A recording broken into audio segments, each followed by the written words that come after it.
Palestine Israel സംഘർഷം വീണ്ടും കലുഷിതമാവുകയാണ്. നിങ്ങളിൽ പലരും അതുമായി ബന്ധപ്പെട്ട പല വീഡിയോകളും കണ്ടിട്ടുമുണ്ടാകണം. അതിലൊന്നാണ് റോക്കറ്റ് ആക്രമണങ്ങൾ. ഇസ്രായേലിൻ്റെ ഭാഗത്തേക്ക് വരുന്ന റോക്കറ്റുകളിൽ മിക്കതും ആകാശത്ത് വച്ച് തന്നെ നശിപ്പിക്കപ്പെടുന്നതും നിങ്ങൾ കണ്ടു കാണണം. അത്തരത്തിലുള്ള ഒരു എയർ ഡിഫൻസ് സിസ്റ്റത്തിലേക്ക് ഇസ്രായേൽ എത്തിയത് വളരെ ചുരുങ്ങിയ വർഷങ്ങൾ കൊണ്ടാണ്.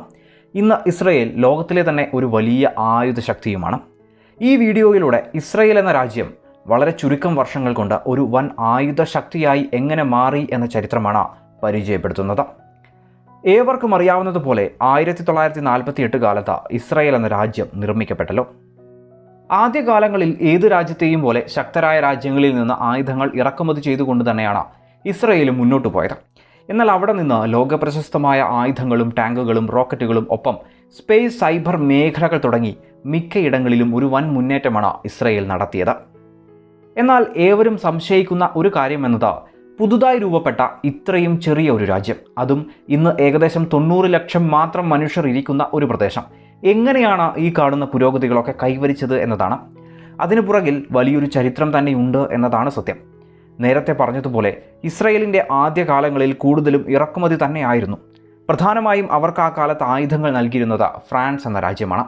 എന്നാൽ വർഷങ്ങൾക്കപ്പുറം രാഷ്ട്രീയമെന്ന് പൊതുവെ പറയാവുന്ന രീതിയിൽ ഫ്രാൻസിൽ നിന്നുള്ള ആയുധ ഇറക്കുമതിക്ക് കോട്ടം തട്ടുകയുണ്ടായി. അതിനോടൊപ്പം തന്നെയാണ് 1970 കാലത്ത് ചുറ്റുമുള്ള അറബ് രാജ്യങ്ങളിലേക്ക് സോവിയറ്റ് യൂണിയനിൽ നിന്നും വൻതോതിലുള്ള ആയുധങ്ങൾ ഒഴുകിയത്. 1967 സിക്സ് ഡേ വാറിലും ഇസ്രായേൽ ജയിച്ചു കയറിയെങ്കിലും അവർ നേരിടുന്ന അല്ലെങ്കിൽ ഭാവിയിൽ അവർ നേരിടാൻ പോകുന്ന വലിയ പ്രതിസന്ധിയെ അവർ മുൻകൂട്ടി കണ്ടു എന്ന് വേണമെങ്കിലും പറയാം. സ്വാഭാവികമായും ആൾബലത്തിൽ ഒന്നുമല്ലാതെ ഇരിക്കുമ്പോൾ അതിനെ തടയിടാൻ ആയുധബലം ഏറ്റവും ശക്തിപ്പെടുത്തുക എന്നതാണല്ലോ പ്രധാനപ്പെട്ട പ്രതിരോധം. അങ്ങനെയാണ് ഇസ്രായേൽ എന്ന രാജ്യം സ്വയമേവ വൻ പദ്ധതികൾ കൊണ്ടുവരുന്നത്. ആ സമയത്ത് അമേരിക്ക എന്ന രാജ്യം കേട്ടാൽ വിശ്വസിക്കാത്ത അത്രയും വലിയ ധനസഹായവുമായി ഇസ്രായേലിനൊപ്പം നിൽക്കുകയുമുണ്ടായി. അങ്ങനെ 1970 കാലത്ത് ഇസ്രായേൽ എന്ന രാജ്യം ഭേദിക്കാനാകാത്ത ഒരു പ്രതിരോധത്തിനുള്ള ശ്രമങ്ങൾ ആരംഭിച്ചു. രാജ്യത്തെ GDPയുടെ വലിയൊരു ശതമാനം തന്നെ ഇത്തരത്തിൽ പ്രതിരോധ പ്രവർത്തനങ്ങൾക്കും റിസർച്ച് ആൻഡ് ഡെവലപ്മെൻറ്റ് പ്രോഗ്രാമുകൾക്കുമായി മാറ്റിവെക്കുകയും ചെയ്തു. അതിൽ എടുത്തു പറയേണ്ട ഒരു കാര്യമാണ് ടാൽപിയോട്ട് പ്രോഗ്രാം. രാജ്യത്തുള്ള ഏറ്റവും മികച്ചവരെ കണ്ടെത്തുകയും അവരെ ഇസ്രായേൽ ഡിഫൻസ് ഫോഴ്സിൻ്റെ എല്ലാ വിഭാഗങ്ങളിലും നിയമിക്കുകയുമുണ്ടായി. അപ്രകാരം അവരിലൂടെ പ്രതിരോധത്തിൻ്റെ റിസർച്ച് ആൻഡ് ഡെവലപ്മെൻറ്റ് പ്രോഗ്രാമുകൾക്ക് വേഗം കൂടുകയുമുണ്ടായി. ഇവിടെ എടുത്തു പറയേണ്ട ഒന്ന്, ഇസ്രായേൽ നടത്തിയ യുദ്ധങ്ങളിൽ അവർ വിജയിച്ചപ്പോഴും അവർക്ക് തിരിച്ചടി കിട്ടിയ ഓരോ മേഖലകളെയും തിരഞ്ഞെടുത്ത് ആ മേഖലകളിൽ പ്രത്യേകം പുതിയ പദ്ധതികൾ കൊണ്ടുവരുന്ന ഒരു നയം ഇസ്രായേൽ സ്വീകരിക്കുകയുണ്ടായി.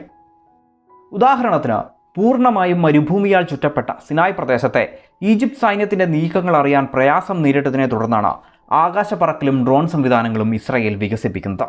ഇന്ന് ലോകത്തിലെ തന്നെ ഏറ്റവും മികച്ച പ്രതിരോധ ഡ്രോൺ സംവിധാനങ്ങൾ ഇസ്രായേലിൻ്റെ പക്കലുണ്ട് എന്നതാണ് ആ പദ്ധതിയുടെ ദീർഘവീക്ഷണത്തിൻ്റെ ഉത്തരം. മറ്റൊന്ന്, അമേരിക്ക ഒരു വലിയ കൂട്ടുകാരനായി മാറി എന്ന് പറഞ്ഞല്ലോ.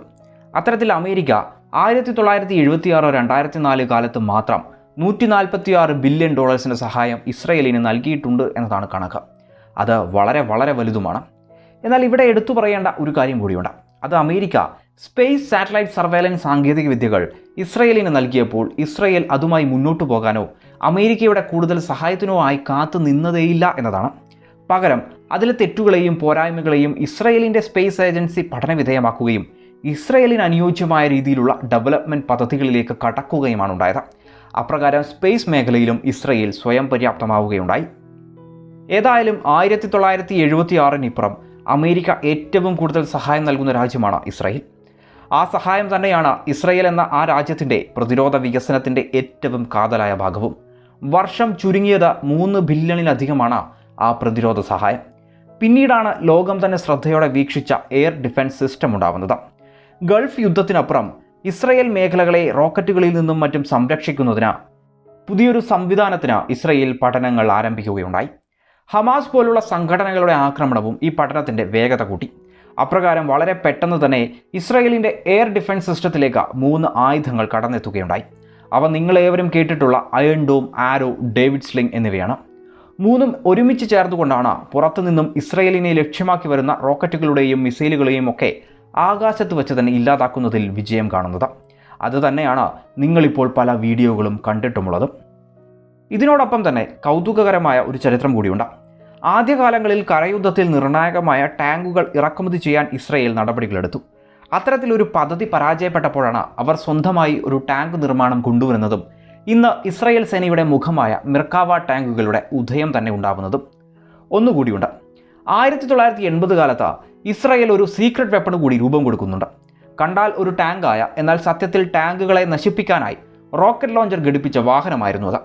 പെറ എന്നറിയപ്പെടുന്ന ഈ മിസൈൽ കാരിയറിൻ്റെ വിശദ വിവരങ്ങൾ 2015 വരെയും പുറത്തുവിട്ടില്ല എന്നുകൂടി ഓർക്കണം. ഏതായാലും ജനസംഖ്യ ലക്ഷങ്ങൾ മാത്രം വരുന്ന ഒരു രാജ്യം പ്രതിരോധത്തിൻ്റെ സകല മേഖലകളിലും വൻ പുരോഗതി കൈവരിക്കുക തന്നെ ചെയ്തു. 1990കളിൽ തുടക്കമിട്ട യോസ്മ പ്രോഗ്രാം എന്നത് ഇസ്രയേലി സ്റ്റാർട്ടപ്പുകളെ വികസിപ്പിക്കുക എന്നതായിരുന്നെങ്കിൽ പോലും അതിലെ നിർണായക മേഖല എന്നത് പ്രതിരോധം തന്നെയായിരുന്നു.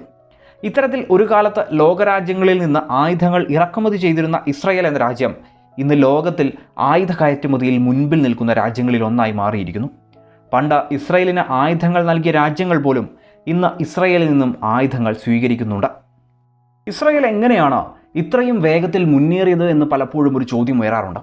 അതിനൊരു ഉത്തരമെന്നത് ആ മേഖലയിലെ മനുഷ്യരും സാഹചര്യവും രാഷ്ട്രീയവും ഭൂമിശാസ്ത്രവും ഒക്കെ കൂടിച്ചേർന്നതാണെന്ന് പറയേണ്ടി വരും.